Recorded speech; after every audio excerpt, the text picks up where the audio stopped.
ሰላም ጤና ይስጥልን ውድ የቻናላችን ተከታታዮች ፕሮግራማችን ቤተሰቦች ይህ አብዲራዋ ቲዩብ ነው። ፕሮግራማችንን ላይክ በማድረግ እንድትጀምሩ አዲስ ሆናችሁ ሰብስክራይብ በማድረግ ለዚህ ቻናል ቤተሰብ እንድትሆኑ እንዲሁም ይህንን ፕሮግራም ከሀገር ውጭ የምታደምጡ የቻናላችን ተከታታዮች እንደ ሁሉ ጊዜው በሱፐር ታንክስ ድጋፍ ታደርጉ ዘንድ የአክብሮት ግብዣችን ነው። በዩኤፋ ዩሮፓ ሊግ ትናንት ምሽት በተደረገ ሁለተኛ ዙር የመልስ ጨዋታ ማንቸስተር ዩናይትድ በሜዳው ቢልባውን አስተናግዶ 4-1 በማሸነፍ በድምሩ 7-1 በሆነ ውጤት ለፍጻሜ ሳን ማሜስ ሜይ 21 ለሚደረገው ጨዋታ የማንቸስተር ዩናይትድ የትናንትናው ተጋጣሚ ቢልባኦ በስፔኑ ክለብ በባስክ ከተማ ነው ፍጻሜው የሚደረገውና በዚሁ በቢልባኦ ስቴዲየም ማንቸስተር ዩናይትድ እንግዲህ 90 ደቂቃ ከቶተንሃም ጋር ይቀርባል። ለሻምፒየንስ ሊግ እግር ኳስ ለቀጣይ የውድድር ዓመት ተሳታፊ ለመሆን በአስደናቂ ውጤት የደርሶ መልሱን ጨዋታ ማንቸስተር ዩናይትዶች 7 ግብ አስቆጥረው አንድ ግብ ብቻ አስተናግደው በ6 ግብ ልዩነት በድምሩ እንግዲህ ሳን ማሜስ ደርሰዋል። ዩናይትድ ለሁለተኛ ጊዜ እንግዲህ በፍጻሜ ሌላኛውን የእንግሊዝ ክለብ ቶተንሃምን በሜይ 21 በጋራ ለፍጻሜ የሚያደርጉ ጨዋታ እንግዲህ ለሁለቱም ክለቦች የህልውና ጉዳይ ነው። በተለይ ደግሞ ለዩናይትድ ትልቅ ጨዋታ ትልቅ ፍጻሜ ነው። የትናንት ምሽቱን ድል ተከትሎ እንግዲህ ዩናይትዶች ያለምንም ሽንፈት በዩሮፓ ሊግ ፍጻሜ ማብቃት ችለዋል። ዩናይትዶች ከእረፍት መልስ ባስቆጠሯቸው 4 ግቦች ታጅበው ነው እንግዲህ ለፍጻሜ መድረስ የቻሉት። ከእረፍት በፊት ሚካኤል 31ኛ ደቂቃ ላይ ቢልባውን ቀዳሚ አድርጎ በተለይ የዩናይትድ ተጫዋቾች በፈጠሩት ተደጋጋሚ ስህተትና ክፍተት ቢልባኦ መሪ መሆን ችሎ ነበር። ዩናይትድ ላይ በተለይ መጀመሪያውን 45 ጫና ፈጥሮ መጫወት ችሏል። ከረፍት መልስ ግን የሩበን አሞሪም የተጫዋቾች ለውጥ የጨዋታው ትልቅ ልዩነት ፈጣሪዎችን ወደ ሜዳ በማስገባት እንግዲህ በሜሰን ማውንት 2 ግብ በካሴሚሮና በሆሉንድ ሁለተኛ 45 በተቆጠሩ 4 ግቦች ነው ዩናይትድ በድምሩ 7-1 በሆነ የአግሪጌት ውጤት ለፍጻሜ የበቃው። የዩናይትድ ተፋላሚ እንግዲህ ሌላኛው የእንግሊዝ ክለብ ቶተንሃም ሆኗል። ወደ ቦዶ ተጉዞ ቦዶ ጌልሜትን 2-0 ማሸነፍ ችሏል። ሁለቱ ክለቦች እንግዲህ በዘንድሮ የውድድር ዓመት ለአራተኛ ጊዜ ነው የሚገናኙት። በካራቦ ካፕ 2 ጊዜ በፕሪሚየር ሊግ አራተኛው እንግዲህ ፍጻሜ በሜይ 21 ሳን ማሜስ ላይ የሚደረግ ይሆናል። በዶሚኒክ ሶላንኬና በፔድሮ ፖሮ በተመሳሳይ እንደ ዩናይትድ ሁለተኛ 45 ቶተንሃም ባስቆጠራቸው ግቦች ለፍጻሜ መብቃት ችሏል። አሁን በ2025-26 የውድድር ዓመት የእንግሊዝ ክለብ በሻምፒየንስ ሊግ እግር ኳስ የተሳትፎ ቁጥር 6 መሆኑ ተረጋግጧል። ከሁለት አንዱ እንግዲህ በቀጣይ የውድድር ዓመት ለሻምፒየንስ ሊግ ቦታን ይዘው ማጠናቀቅ ይችላሉ ማለት ከሁለት አንዱ ቡድን ለዩኤፋ ሻምፒየንስ ሊግ ቦታን ይዘው ያጠናቀቃሉ። ለዩናይትድ በተለይ ከየትኛውም ጊዜ በላይ ዋንጫውን ማሸነፍ ይህን ውድድር በበላይነት ማጠናቀቅ በእጅጉ የሚያስፈልግበት ወቅት ነው። በተመሳሳይ ለአንጂም ፖስቴኮግሉም ወሳኝ ምዕራፍ ነው። ነገር ግን ዩናይትድ በአንድ የውድድር ዓመት በአንድ ክለብ ብቻ ከ3 ጊዜ በላይ ሽንፈት አስተናግዶ አያውቅም። በክለቡ ታሪክ እንዲህ አይነት ውጤት ተመዝግቦ አያውቅም። ስለዚህ የሩበን አሞሪም ማንቸስተር ዩናይትድ በባስክ ከተማ የዘንድሮ የውድድር ዓመት የ3 ጨዋታ የእርስ በርስ ግንኙነት ሽንፈትንም ለመበቀል በቀጣይ የውድድር ዓመት በተለይ የተሳትፎና ጥንካሬ ቡድኑን በፋይናንስ ስርዓት በተረጋጋ መልኩ ትላልቅ ዝውውሮችን አሳክቶ ጥገናዊ ለውጦችን አድርጎ እንግዲህ በቀጣይ ዓመት በተሻለ የሩበን አሞሪምን ቡድን ይዞ ለመቅረብ ፍጻሜውን የማሸነፍ ግዴታ ውስጥ ገብቷል። የምሽቱ ግን የሁለተኛ 45 የዩናይትድ በተለይ የተጫዋቾች ለውጥ ያመጣው ውጤትና የተመዘገበው የጨዋታ እንቅስቃሴ የ4-1 ውጤት በእጅጉ ዩናይትድ ቤት ትልቅ ፍላጎትና መነቃቃትን የፈጠረ ነው። ካሁን በኋላ ዩናይትድ እንግዲህ 90 ደቂቃ ካልሆነም እንዳለፈው የዩኤፋ ዩሮፓ ሊግ የማንቸስተር ዩናይትድ የመጨረሻ ፍጻሜ ከቪላሪያል ጋር በነበረው ጨዋታ ወይም እስከ መለያ ምት አንድ ጨዋታ ብቻ ነው ዩናይትድ ወደ ትልቁ ውድድር ለመመለስ የቀረውና ይሄን ውድድር ያሸነፈ ቡድን 100 ሚሊዮን ፓውንድ ሽልማት ያገኛል። ያ ደግሞ ለዩናይትድ በእጅጉ የሚያስፈልግበት ወቅት ነው።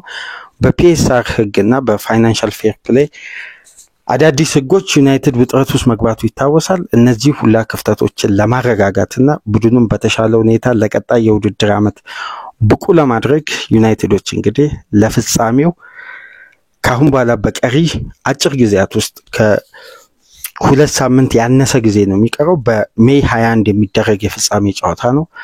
ዩናይትዶች በምን አይነት መልኩ ይወጡታል በጊዜው የምናየው ነው የሚሆነው። ነገር ግን የምሽቱ ጨዋታ የተለያዩ ትዕይንቶችን የተመለከትንበት ነበር። በተለይ እንግሊዛዊ ሜሰን ማውንት የዚህ ጨዋታ ልዩነት ፈጣሪ ነበር። ማንቸስተር ዩናይትድ በጨዋታው ከረፍት በፊት በርከት ያሉ ሙከራዎችን አስተናግዶ በተለይ ደግሞ የተጫዋቾች ስህተትና አንዳንድ በስህተት የተሞሉ ፓሶች ዩናይትድ ላይ ግብ እንዲቆጠር ወይም ቢልባኦ ወደ ጨዋታው እንዲመለስ ምክንያት ነበር። በተለይ በአትሌቲክ ቢልባኦ በኩል ሁለቱ ወንድማማቾች ከጨዋታው ውጪ ነበሩ። ኢኒያኪ ዊሊያምስ እና ኒኮ ዊሊያምስ ባላቸው አቅም ባላቸው ስብስብ ዩናይትድን ለመፈተን ከረፍት በፊት ሞክረው ነበር ቢልባኦች። ነገር ግን ሩበን አሞሪም ያለባቸውን ክፍተት በደንብ በመረዳት በተለይ 62ኛ ደቂቃ ላይ ያደረጉት የሶስት ተጫዋቾች ለውጥ የጨዋታው ልዩነት ነበር። ኡጋርቴን፣ ማዝራዊና ጋርናቾን በመቀየር በማውንት ሉክሾና አማድ ዲያሎን ነበር ወደ ሜዳ ማስገባት የቻሉት። በዚህም እንግዲህ እነዚህ ሶስት ተጫዋቾች በተቆጠሩት ግቦች ላይ ቀጥተኛ ተሳትፎ አድርገው ዩናይትድ ውጤታማ ምሽት በትናንትናው ጨዋታ ማስመዝገብ የቻለው። በተለይ የሜሰን ማውንት የመጀመሪያው ግብ ከሌኒ ዮሮና ሉክሾ በጋራ ተቀናጅተው ዮሮ የመጨረሻውን ፓስ ለማውንት ካሻገረ በኋላ ተጫዋቹ ከዚህ ቀደም በቼልሲ ቤት በመናቀው ቴክኒክ ተርን አድርጎ ከዞረ በኋላ አክሮ በሚመታቸው ሹቶች የሚያስቆጥራቸው ምርጥ ግቦችን በቼልሲ ቤት ስንመለከት ነበር። ነገር ግን ተጫዋቹ ባጋጠመው ተደጋጋሚ ጉዳት ምክንያት ያለፉትን 20 ወራት በዩናይትድ ቤት የተጠበቀውን ያክል ልዩነት ለመፍጠር ተቸግሮ ነበር። በተለይ በሃርምስትሪንግ ጉዳት የመጀመሪያ ስቴጅ ጠንካራውን ሃርምስትሪንግ ካስተናገደ በኋላ ለአራት ወራት ከሜዳ ራቀ። በድጋሚ ከተመለሰ በኋላ በባት ጉዳት ለተጨማሪ ረጅም ጊዜ ከሜዳ እየራቀ በፕሪሚየር ሊጉ እንኳን 10 ጨዋታ ብቻ ነው በቋሚነት መጀመር የቻለው። እነዚህ ሁሉ ጉዳዮች እንግዲህ ተጫዋቹን በዩናይትድ ቤት በቅርብ ዓመት ከተደረጉ ዝውውሮች ውስጥ ደካማው በሚል ሲተች የነበረው እንግሊዛዊ እንግዲህ በተቀየረ በ10 ደቂቃ ልዩነት ነው 72ኛ ደቂቃ ላይ ዩናይትድ በጨዋታው የመጀመሪያ ኢላማውን የጠበቀው ሙከራ ባደረገበት እንቅስቃሴ ነው እንግዲህ ግቧን ማስቆጠር የቻለው። ቴክኒካሊ ማውንት ያለውን አቅምና እምቅ ችሎታ ያሳየበትም ግብ ነው። ሌኒ ዮሮ ፓስ ካደረገ በኋላ ለደብል ፓስ እንቅስቃሴ ተቃራኒውን ፖዚሽን ይዞ ኦቨርላፕ ባደረገበት ወቅት ሌሎች ተጫዋቾችንም በመሸወድ ነው ቴክኒካሊ ማውንት ባስገራሚ ሁኔታ ማስቆጠር የቻለው። ዩናይትዶች እንግዲህ ወደ ጨዋታው ከተመለሱ በኋላ 1-1 አድርገው የፈጀባቸው 6 ደቂቃ ነው በጨዋታው በድጋሚ መሪ መሆን የቻሉበትን አጋጣሚ ለመፍጠር ብሩኖ ፈርናንዴዝ ክሮስ ያደረገውን ኳስ በቅጣት ምት የተገኘውን ካሴሚሮ በሄዲንግ አስቆጥሮ ዩናይትድ 2-1 መምራት ቻለ። 85ኛ ደቂቃ ላይ የአማድ ዲያሎ ልዩ ቴክኒክ ታክሎበት ሮስሙስ ሆይሉንድ ኳስና መረብን ማገናኘት ቻለ። በመጨረሻም እንግዲህ 91ኛ ደቂቃ ላይ ነው ሜሰን ማውንት ከ45 ያርድ ላይ ግብ ጠባቂው መውጣቱን ተከትሎ በግሩም ሁኔታ አስቆጥሮ ዩናይትድ 4 ግብ በኦልድ ትራፎርድ በማስቆጠር ለፍጻሜ መብቃት የቻለው። ነገር ግን ዩናይትዶች በጨዋታው ስለነበራቸው ጌም ፕላን እና በመጀመሪያው 45 የታዩ ክፍተቶች በተለይ ጫና በተፈጠረበት ሰዓት ቡድኑ ለመረጋጋት በቅንጅት እነዛ የተፈጠሩ ጫናዎችን ተቆጣጥረው ወደ ጨዋታው ፕላን ወይም ባቀዱበት የጨዋታ ሲስተም ለመመለስ ሙሉ 45 ደቂቃ ነበር ዩናይትድ ሲቸገር የነበረው።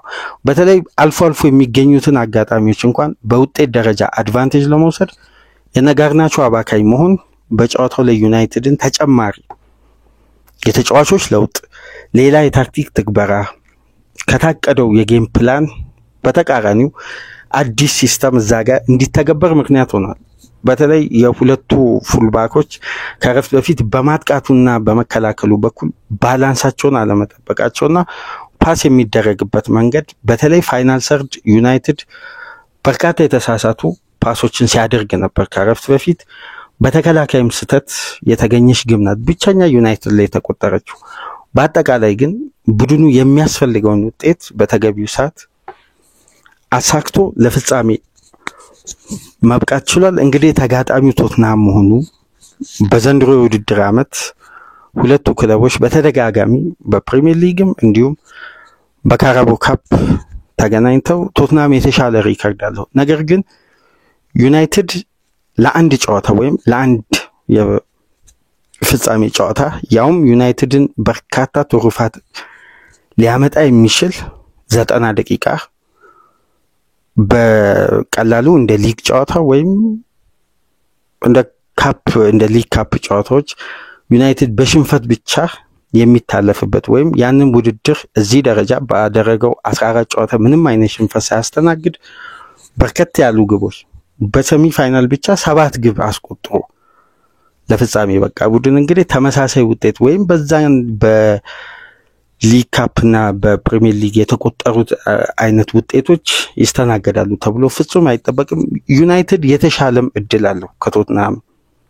ምክንያቱም ቡድኑ ከፕሪሚየር ሊግ እግር ኳስ ራሱን ወጣ አድርጎ በዚህ ውድድር ላይ ከፍተኛ ትኩረት መስጠቱን ከዚህ ቀደም በተደጋጋሚ ስናነሳ ነበርና በስተመጨረሻም የዚህ የውድድር ዓመት ትልቁን ግብ ለማሳካት አንድ ጨዋታ ብቻ ሳንማሚስ ላይ ነው ዩናይትድ የሚቀረው።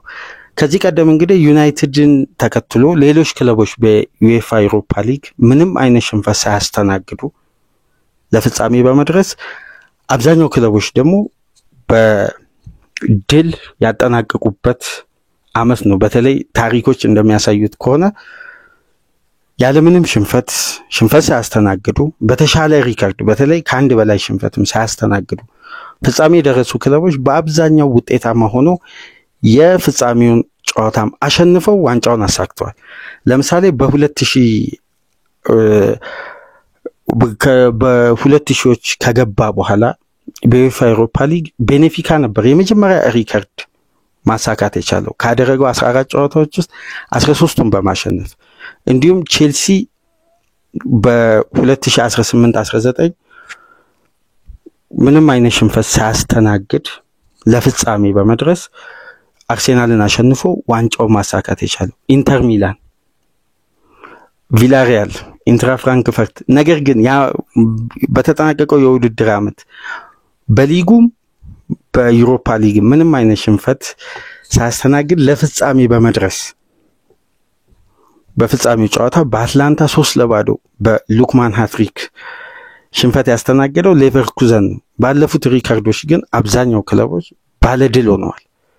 ስለዚህ ዩናይትድ ከአንድ ታሪክ በስተቀር አብዛኛውን የፍጻሜ ጨዋታዎችን በልዩ ጥንካሬ ፍጻሜ የደረሱ ክለቦች ያሳካሉና ለዩናይትድ አሁን ላይ ባለው ሁኔታ ደግሞ ኦፕታ 50.1% ዩናይትድ ያሳካል የሚል ግምት ለዩናይትድ ሰጥቷልና 14 ጨዋታ አድርጎ 9 አሸንፎ በ5 አቻ በመውጣት ምንም አይነት ሽንፈት ሳያስተናግድ እንግዲህ 100% ውጤታማ ሆኖ ፍጻሜ በመድረስ እንግዲህ የሩበን አሞሪም ማንቸስተር ዩናይትድ የዘንድሮ የውድድር ዓመት በፕሪሚየር ሊጉ ለታየው ክፍተት ለቀጣይ የውድድር ዓመት በትልቅ ግንባታ በተቀናጀ እንደ ቡድን አሰልጣኙ በሚፈልገው ቅርጽ ዩናይትድን ይዞ ለመቅረብ የዚህ ውድድር አሸናፊነት የዩናይትድ የህልውና ጉዳይ ነውና በመጨረሻም እንግዲህ ዩናይትድ ባቀደው ልክ የዘንድሮ የውድድር ዓመትን መድረስ ወይም ኢላማ አድርጎ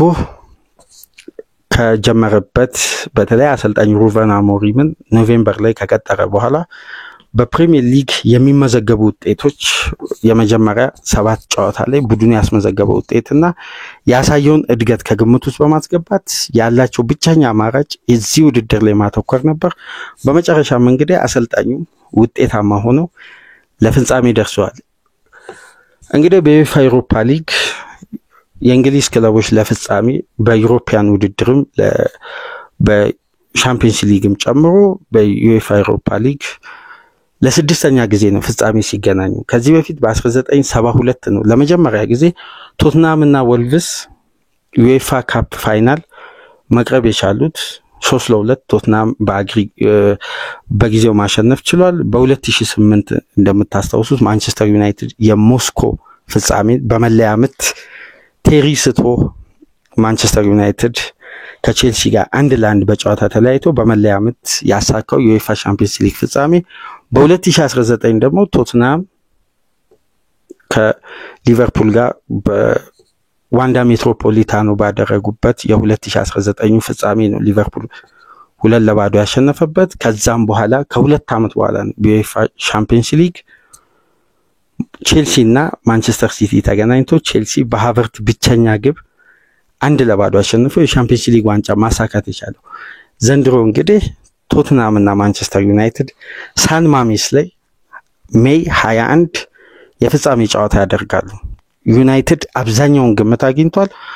በዩኤፋ ዩሮፓ ሊግ በዚህ ውድድር በሚታዩ እንቅስቃሴዎችና በሚመዘገበው ውጤት ከተመለከትን ዩናይትድ የዚህ ውድድር አሸናፊ ሊሆን እንደሚችል ግምቶችን ማስቀመጥ እንችላለን። ነገር ግን ቶትናም የሚገመት ቡድን አይደለም። አንጂ ፖስተኮግሉ ከባለቤቶቹ ጋር በገቡት አለመግባባት ምክንያት ከፍተኛ ጫና ውስጥ ነው የሚገኙት። ይህን ውድድር ማሸነፍ ለቶትናም የህልውና ጉዳይ ነው። አሰልጣኙ ደግሞ በአንድ ወቅት የሰጡት አስተያየት ነበር፣ የሁለተኛ የውድድር ዓመቴ በአብዛኛው በስኬት ነው የሚጠናቀቀው። ዋንጫዎችን በማሸነፍ ስኬታማ በመሆን ነው በክለብ ደረጃ ያለኝ ሪከርድ የሚያሳየውና ይህንንም በቶትናም ቤት ለማድረግ የተቻለንን ነገር ሁሉ ከተጫዋቾች ጋር አብረን በጋራ እናደርጋለን የሚል አስተያየት ሰጥቶ ነበር። አሁን እንግዲህ በቀጣይ የውድድር ዓመት 6 የእንግሊዝ ክለብ ለዩኤፋ ሻምፒየንስ ሊግ ተሳታፊነት ቦታ ይዛሉ። ማንቸስተር ዩናይትድ ወይስ ቶትናም? አጓጊ ፍክክር ከሻምፒየንስ ሊግ እግር ኳስ ፍጻሜ በላይ ትኩረት ያገኘ 2 የእንግሊዝ ክለቦችን በባስክ ከተማ ፍጻሜያቸውን በሜይ 21 ያደርጋሉ። የዩናይትድ ደጋፊዎች ግን በምሽቱ በመጀመሪያ ዙሩም ጨዋታ ምን ያክል የረኩበት በተለይ በምሽቱ ሁለተኛ 45 የነበረው ፍላጎትና እንቅስቃሴ ከተጫዋቾች ለውጥ በኋላ ከ72 ደቂቃ በኋላ ነው ዩናይትድ 4 ግብ ማስቆጠር የቻለውና ይሄ ቡድን ምን ያክል የተዋጣለትን የውድድር ዓመት በዚህ ኮምፒቲሽን ላይ ያደረገ እንደሆነ የሚያሳይ ውጤት ነበር። በአጠቃላይ ለዩናይትድ ደጋፊዎች እንኳን ደስ አላችሁ እያለን ፍጻሜውን እንግዲህ በድል ተወጥቶ የሻምፒየንስ ሊግን ቦታ ይዞ ያጠናቅቃል ብለን ተስፋ እናደርጋለን። የምሽቱ ጨዋታን እንግዲህ በዚህ መልኩ በድምሩ 7-1 በሆነ ውጤት ዩናይትድ ለፍጻሜ ማለፍ ችሏል። ፕሮግራማችንን ላይክ አድርጉ። አዲስ ሆናችሁ ሰብስክራይብ በማድረግ ይህንን ፕሮግራም ከሀገር ውጭ የምታደምጡ ደግሞ በሱፐር ታንክስ ድጋፍ ታደርጉ ዘንድ የአክብሮት ግብዣችን ነው። በሌሎች ፕሮግራሞች ተመልሰን እንመጣለን። ሰላም ቆዩ።